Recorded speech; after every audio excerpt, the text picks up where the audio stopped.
Como vimos en el video anterior, los sitios activos son exactamente grietas o hendiduras en la superficie de la enzima, en donde va a ocurrir el proceso de acoplamiento del sustrato de la enzima. En la gráfica observamos una enzima, la beta-lactamasa, específicamente una enzima que actúa sobre los beta-lactámicos, un grupo de antibióticos utilizado para combatir algunas bacterias. Las bacterias que expresan beta-lactamasas se caracterizan porque no tienden a ser susceptibles a este tipo de antibióticos, es decir, son resistentes. Esta enzima, expresada en este tipo de bacterias, rompe a los beta-lactámicos y evita que estos actúen sobre la bacteria y controlen su crecimiento. El sitio activo de esta beta-lactamasa, como ustedes observan aquí, es en realidad una grieta o una hendidura en la superficie de la enzima, que va a estar compuesta obviamente por aminoácidos de diferentes partes de la cadena polipeptídica. Observemos que esta estructura redondeada y en donde se combinan hojas y hélices corresponde a la estructura terciaria o incluso final de la proteína. Al ser la estructura terciaria, esto podría corresponder a un dominio o al único dominio de la proteína. Como aquí vamos a encontrar este tipo de sustratos tan específicos, la interacción es muy específica. Al sitio activo entra solamente el sustrato específico para esa enzima. El sustrato se liga inicialmente al sitio activo mediante enlaces no covalentes, enlaces de hidrógeno iónicos e interacciones hidrófobas, que ustedes conocen bastante bien y que están relacionados específicamente por el tipo de aminoácidos presentes en ese sitio activo. Por lo tanto, en el caso de los sitios activos, estos tienden a ser particularmente iguales o muy parecidos a los sustratos que recibirán. Observemos en este caso esta enzima y sus dos sitios activos. Sus sustratos son bastante parecidos, de hecho complementarios a la estructura de ese sitio activo. Aquí tenemos que la unión entonces al sitio activo en la posición y orientación adecuada acelerarán la reacción. En el siguiente cuadro encontramos la formación del complejo enzima-sustrato. Aquí observamos a la enzima, aquí a los dos sustratos, en un estado de transición. Ya no son sustratos independientes, ahora todavía no son productos, pero ya se encuentran en el proceso de alcanzar esa transformación.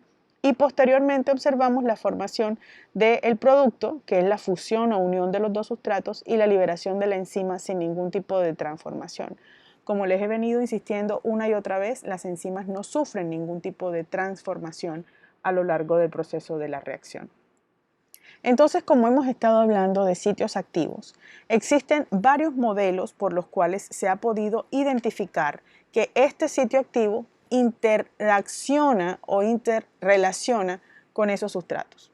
De tal manera que actualmente existen dos modelos de interacción enzima-sustrato. El primero es conocido como el modelo de llave-cerradura y el segundo como el de ajuste inducido. ¿Qué son estos modelos? En conclusión, son modelos que explican cómo el sitio activo y el sustrato o la enzima y el sustrato interrelacionan o se relacionan. En el primer grupo, en el grupo del modelo de la llave-cerradura, encontramos a todas aquellas enzimas en donde el sustrato encaja perfectamente en el sitio activo. Es por eso que se llama llave-cerradura. Tenemos un candado o una cerradura para el cual funciona solamente una llave. Esta llave entra perfectamente en la cerradura y abre el candado.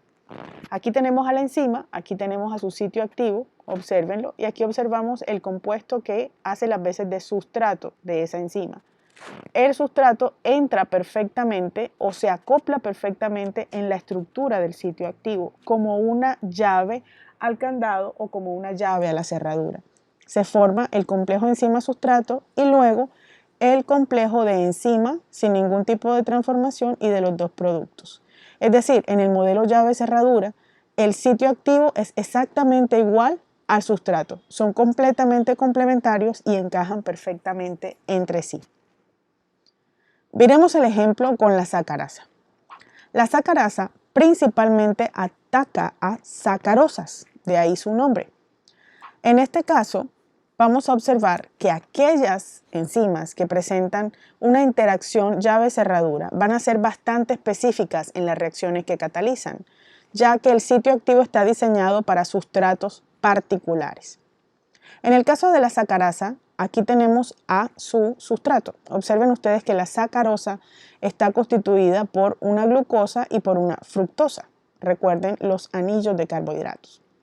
Aquí tenemos el sitio activo y observen ustedes que son bastante parecidos a los sustratos que va a recibir. Aquí tenemos la formación del complejo enzima-sustrato cuando se produce la unión.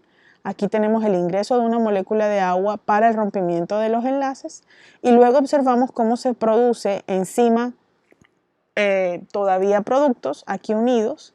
Aquí se liberan los dos productos, por un lado la glucosa y por el otro lado la fructosa, y la enzima se restablece para continuar reaccionando. Observemos cómo la enzima no sufre ningún tipo de transformación.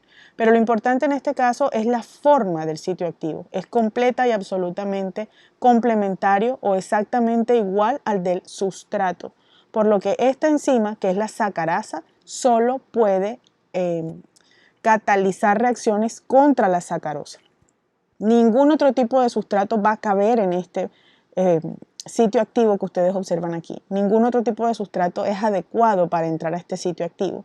Entonces, este tipo de enzimas con este tipo de relación con el sustrato son bastante específicas y no aceptan o no permiten la transformación de ningún otro sustrato que no sea aquel que entra a su sitio activo de manera perfecta.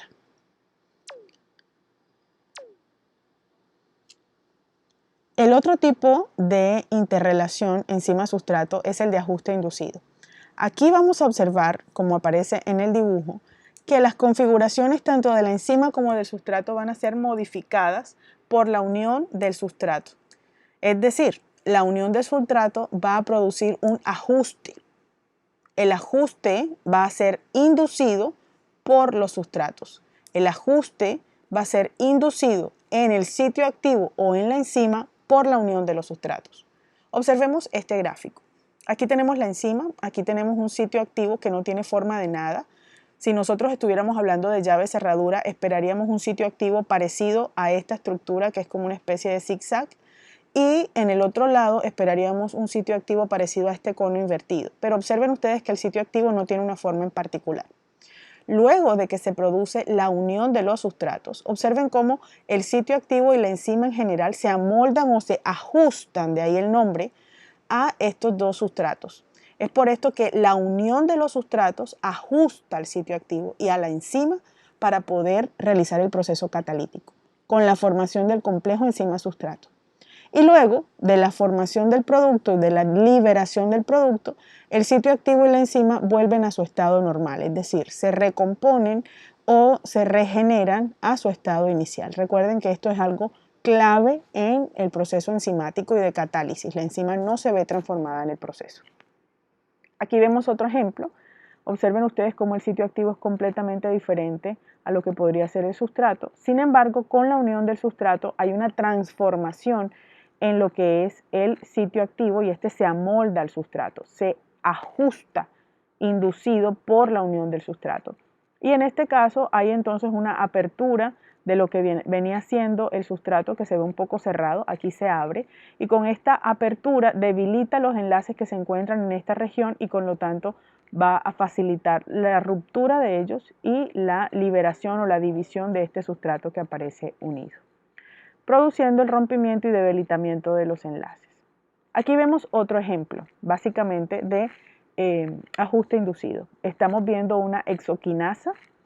Esta exoquinasa que está aquí va a reaccionar con diferentes tipos de azúcares de 6 carbonos. Observen el sitio activo que está bastante abierto y observen lo que ocurre con el sitio activo luego de la unión de una glucosa que vendría siendo uno de sus sustratos. El sitio activo se cierra y se amolda, en este caso, a la glucosa. Este tipo de enzimas, a diferencia de los de llave cerradura, se caracterizan porque pueden reaccionar con un amplio rango de sustratos que sean similares entre sí. Es decir, esta que está aquí en particular va a actuar con todos los azúcares de 6 carbonos, incluyendo glucosa, fructosa y galactosa. No mantienen una única reacción con un único tipo de sustratos. Entonces, las enzimas que tienen una relación de ajuste inducido con sus sustratos, tienden a ser mucho más amplias en el número y en el tipo de sustratos que éstas tienden a catalizar. Pueden actuar con varias moléculas siempre y cuando éstas sean similares. Veamos un poco de eso en el siguiente video. Aquí tenemos en general a las enzimas y vamos a observar cómo es que ocurre la interrelación llave-cerradura y cómo ocurre entonces el ajuste inducido. Entonces las enzimas van a ser proteínas, ya lo habíamos visto, que van a catalizar reacciones metabólicas. Obviamente se unen a sus sustratos debido a la forma complementaria. Aquí tenemos llave-cerradura. Fíjense que no hay ningún tipo de modificación ni de cambio. Aquí están los productos luego de la reacción. Es como si yo tratara de entrar a una nave espacial, que viene siendo el substrato, a una superestación espacial, que vendría siendo la enzima. Se forma el complejo enzima-sustrato y esto ocurre en un sitio específico solo para que esto ocurra. Mientras que en el ajuste inducido, miren ustedes cómo la enzima y el sitio activo se modifican o se amoldan o se ajustan con la entrada del sustrato. De esta manera vamos entonces a tener dos formas de interrelación. Pensemos un poco en la siguiente actividad. ¿Qué pasaría entonces, sabiendo que los sitios activos están hechos de diferentes tipos de aminoácidos, si ocurre una mutación y en lugar de tener un aminoácido específico en determinada parte del sitio activo, esta es cambiada por otro? Observemos en este caso lo que ocurriría con la quimotripsina y con la tripsina, ambas involucradas en el rompimiento de enlaces peptídicos. Observen ustedes que son del tipo CN, esto es un enlace peptídico, este CN también es un enlace peptídico, por lo tanto yo debo sospechar que estas son proteínas. La quimotripsina tiene un sitio activo en donde vamos a encontrar que son atraídos hacia ella fragmentos de aminoácidos apolares. Recuerden ustedes que aquí hay un anillo con una gran cantidad de carbonos y de hidrógenos, por lo tanto es apolar, por lo que debo sospechar que alrededor de este sitio activo los aminoácidos que hay también son apolares para que atraigan a través de una interacción hidrofóbica a este tipo de sustratos. Cuando él entra aquí, observen ustedes que este enlace peptídico se debilita y se rompe. Es como cuando una vaca, por ejemplo, mete la pata en un rompepatas de estos que existen en las fincas. Este tipo de agujeros en donde se coloca la pata del animal para evitar que salga y muchas veces termina en la luxación o en el quiebre de la pata del animal. Aquí estamos hablando de que esta superestructura que tiene un enlace peptídico vecino entra a este foso o a este hueco y causa entonces una tensión sobre el enlace que produce su rompimiento. En el caso de la tripsina, estamos viendo que en el fondo de su sitio activo, esta tiene un ácido aspartico. Recuerden que este ácido aspartico tiene como cadena lateral una cadena lateral negativa.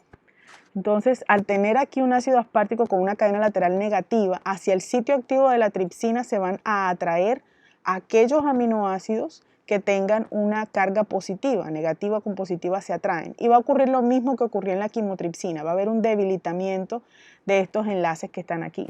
Si yo llevo a cambiar esta tripsina, este ácido aspartico que está aquí por cualquier otro tipo de aminoácido a través de un proceso mutacional, inmediatamente la tripsina pierde actividad porque ya no va a atraer elementos negativos a esta zona, sino cualquier otro tipo de elementos que no entran en el sitio activo y que no pueden ser catalizados. Solo para que tengan una idea de lo que ocurre.